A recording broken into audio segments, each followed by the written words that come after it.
肯尼亚总统鲁托对中国进行国事访问期间，接受高端访谈独家专访。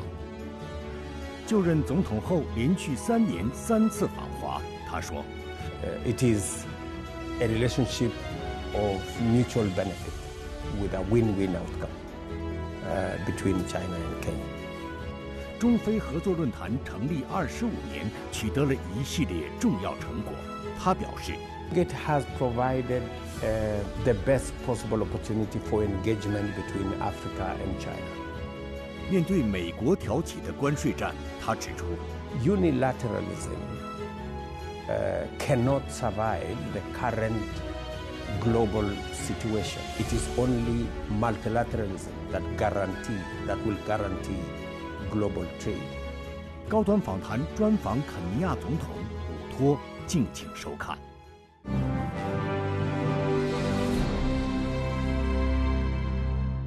关注国际焦点，洞察世界风云。大家好，欢迎收看本期高端访谈，我是王冠。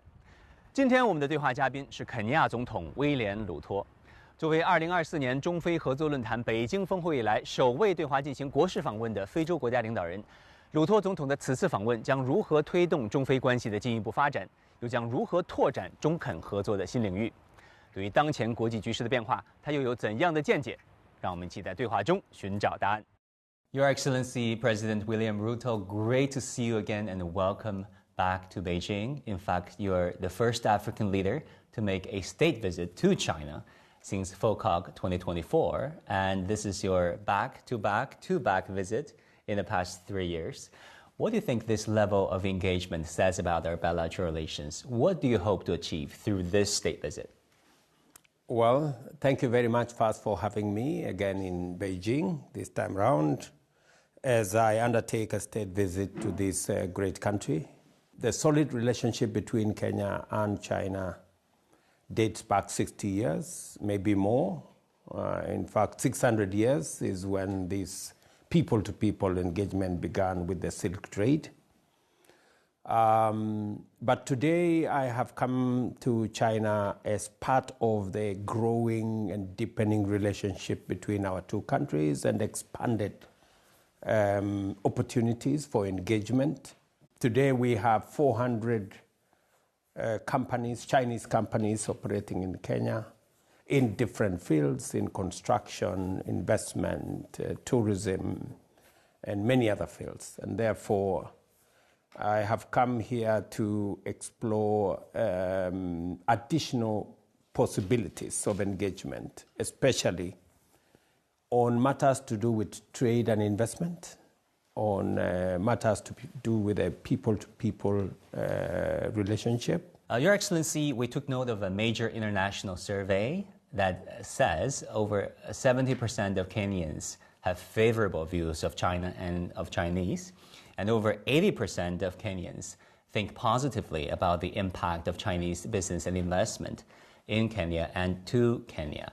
What do you think is behind such overwhelmingly positive views and perceptions? I think 3 things largely.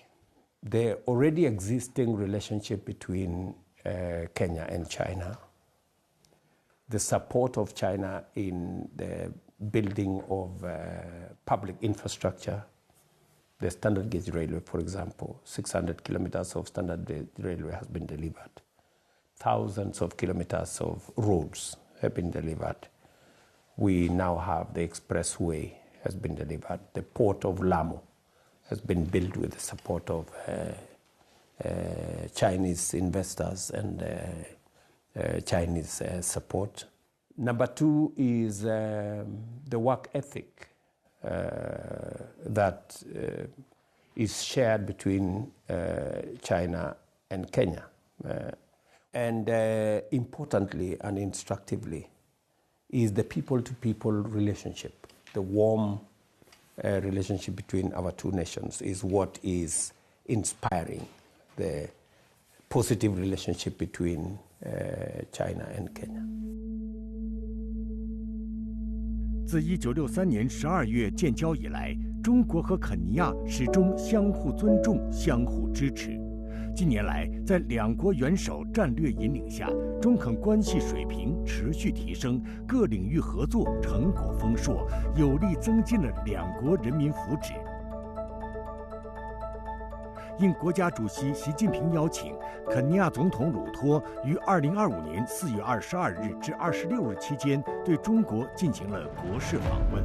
两国元首一致同意将双边关系定位提升至新时代中肯命运共同体，并共同见证签署共建“一带一路”高新科技、人文交流、经济贸易、新闻传媒等领域20项合作文件。中肯两国将全方位拓展互利合作，在各自实现现代化的道路上携手前行。Mr. President, during your meeting with President Xi Jinping during FACOC 2024, President Xi Jinping of China defined China-Kenya relations by 3 partnerships. Sincere partners of mutual trust, number 1, and number 2, cooperative partners of mutual benefit and win-win results, and thirdly, strategic partners upholding fairness and justice. How does President Xi's 3 partnership designation resonate with you? I think the fact that it is sincere, it is strategic, and is comprehensive speaks to the wholesomeness of the relationship between our 2 countries over the last 60 years. Sincere in the fact that we candidly engage without reservations. Strategic because Kenya is the gateway to the East and Africa, the East and Central Africa region. And therefore, Kenya is strategically positioned as an ally and as a country that can provide a pathway to East and Central Africa for Chinese investment, Chinese technology, Chinese business, and entrepreneurs.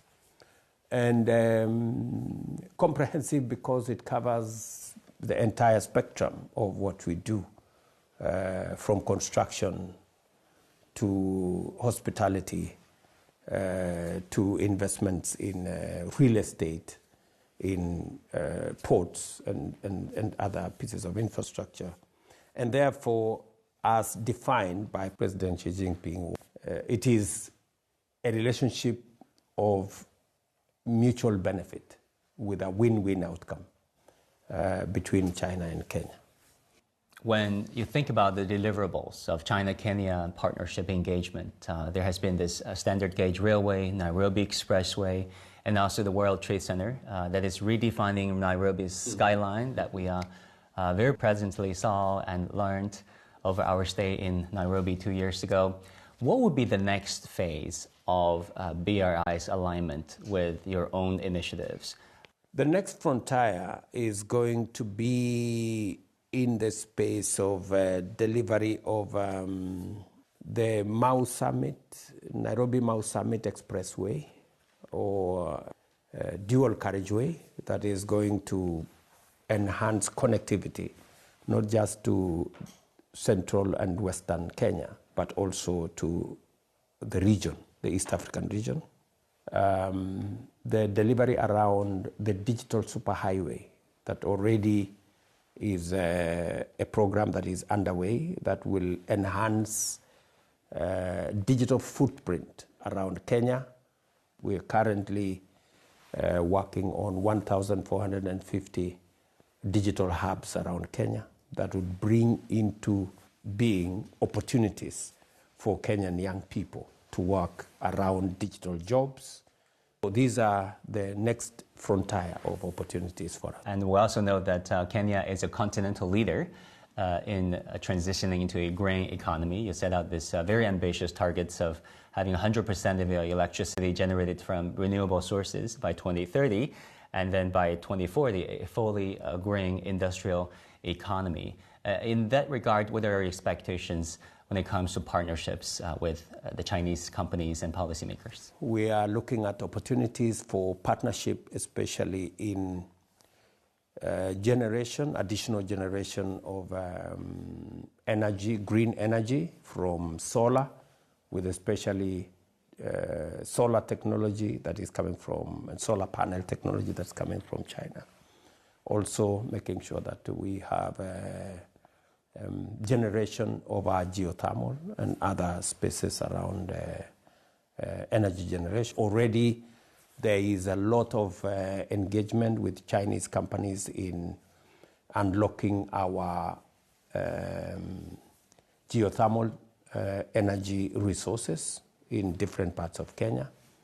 And we are very happy with the technology that the Chinese companies are providing.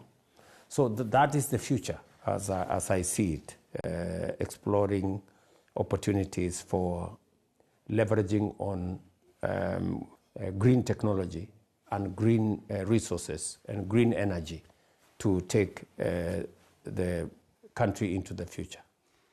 Talking about bilateral and multilateral mechanisms, Mr. President, FOCAC has been one that's standing out.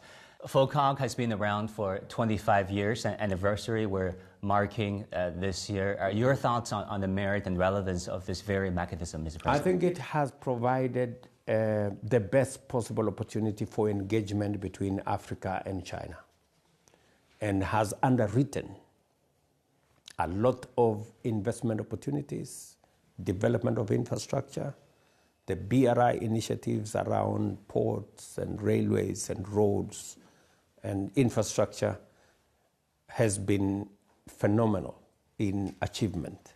And FOCAC has provided an opportunity for us to exchange views, to provide feedback, and to explore new opportunities that are mutually beneficial between Africa and China.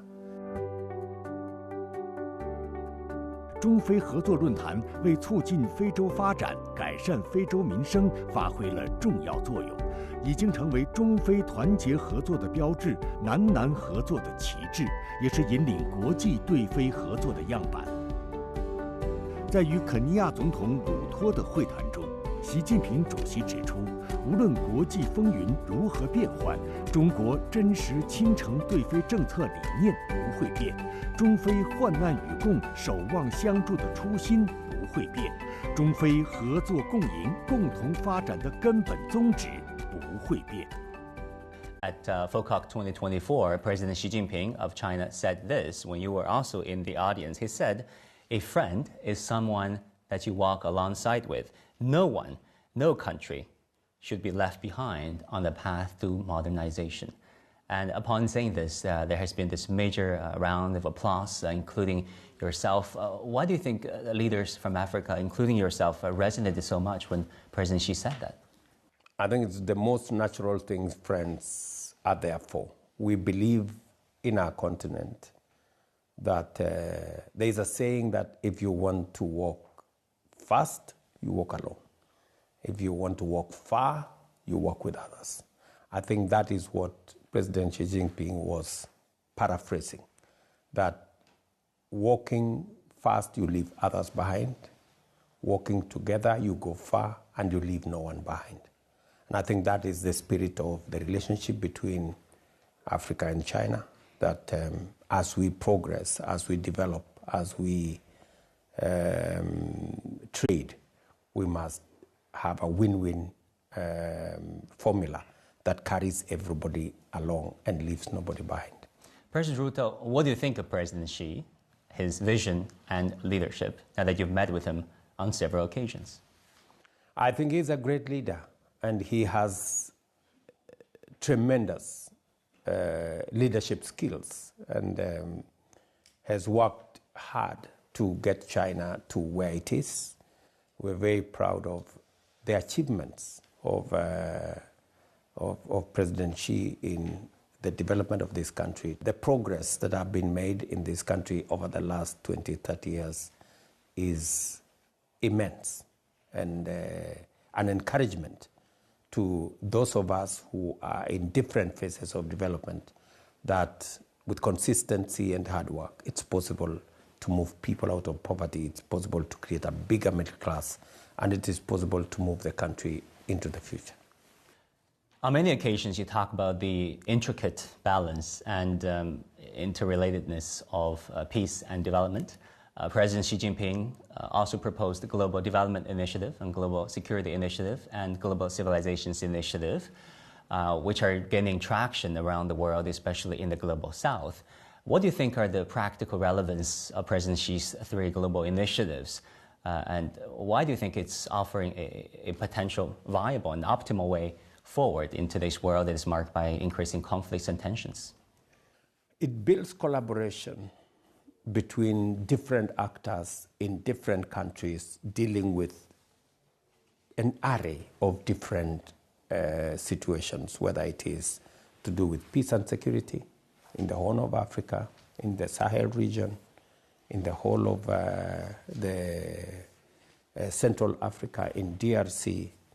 That collaboration that comes with the proposals that have been given by President Xi Jinping is an important aspect of managing the situation around our region. President Donald Trump announced tariffs, sweeping tariffs against all nations, including Kenya and African nations. Of course, economists would point out this policy of tariff runs conflict with AGOA, which was a federal U.S. law signed in the late 1990s, early 2000s, recognizing Africa as a tariff-free area. So that makes people naturally wonder, which law rules over which? Is there confusion of any? The whole tariff regime has taken all of us by surprise.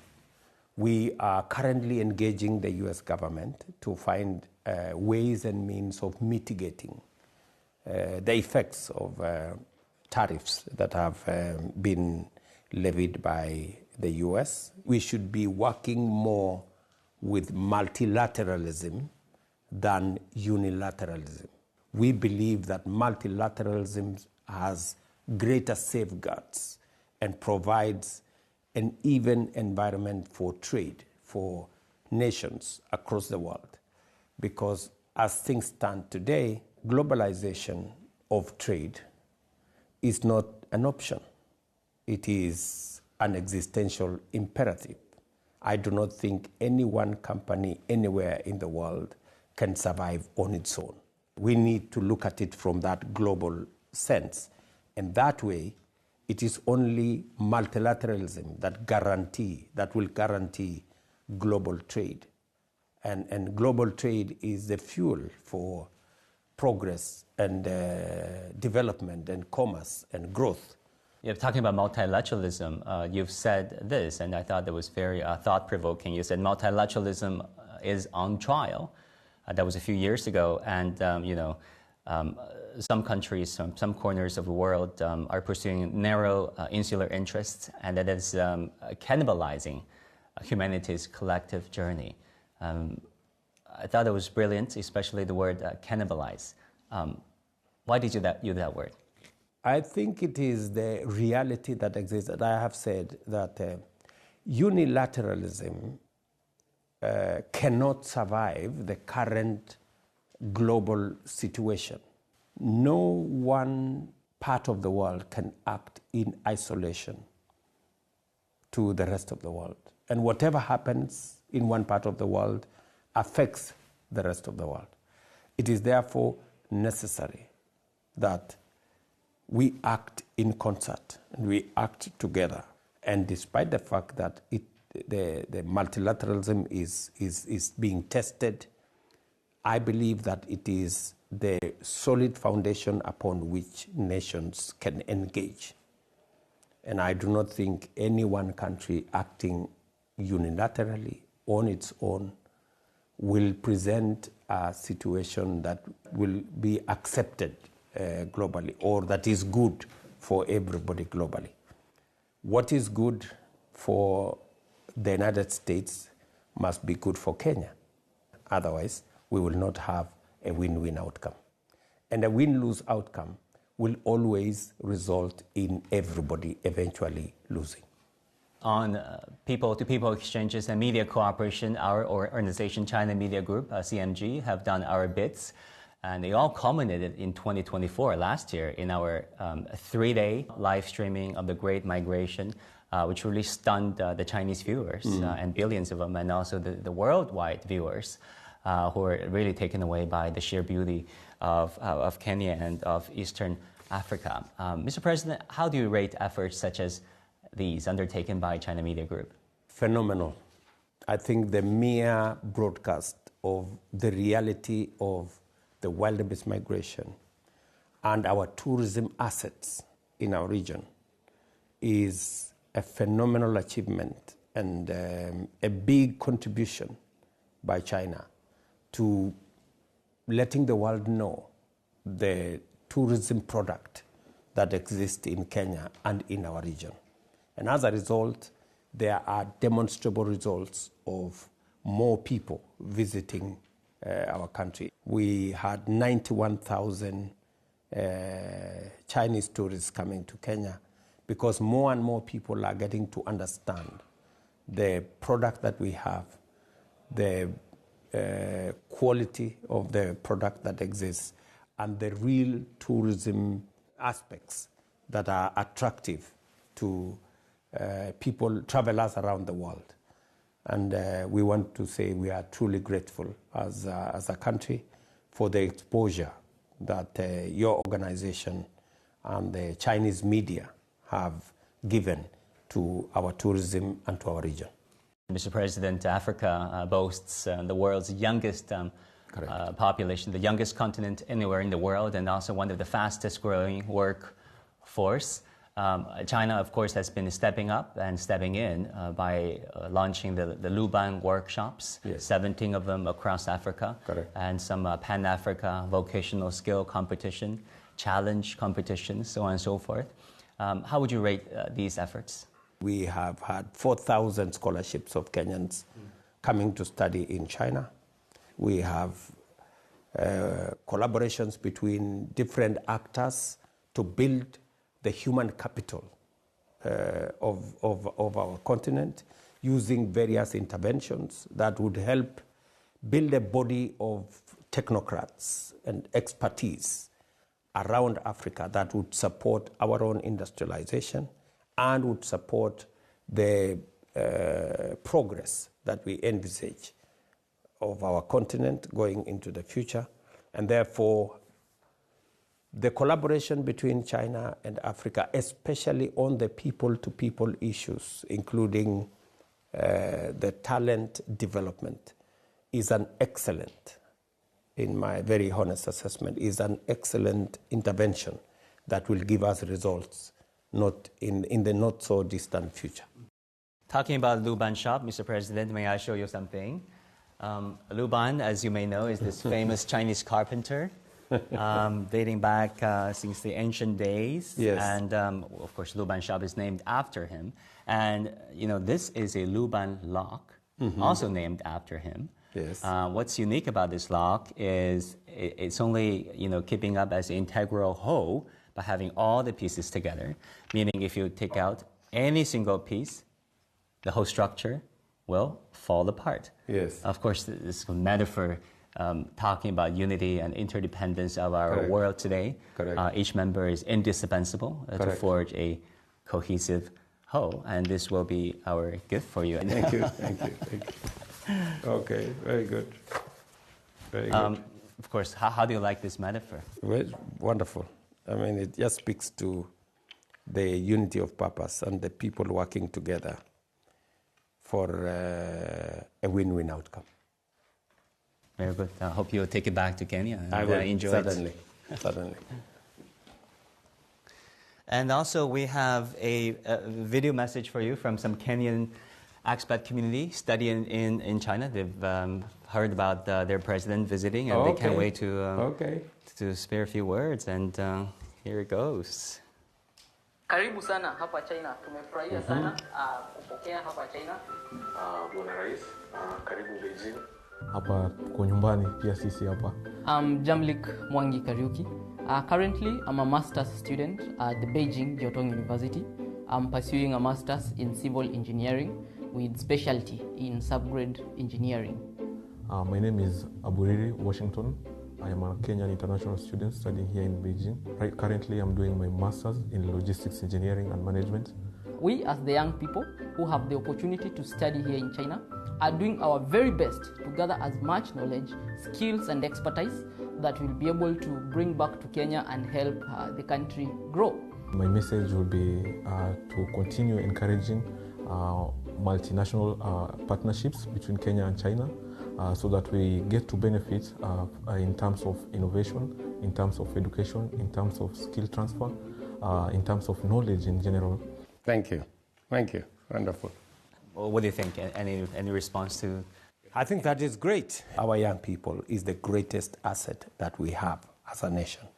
And we will do everything to make sure that we sharpen it. And I'm grateful for the opportunities, both Washington and Jamlek, those two young gentlemen from Kenya, the opportunity they have to acquire knowledge, to improve their skills, and use them to develop our country. Your Excellency, President William Ruto, thank you so much for this opportunity again. You. Thank you.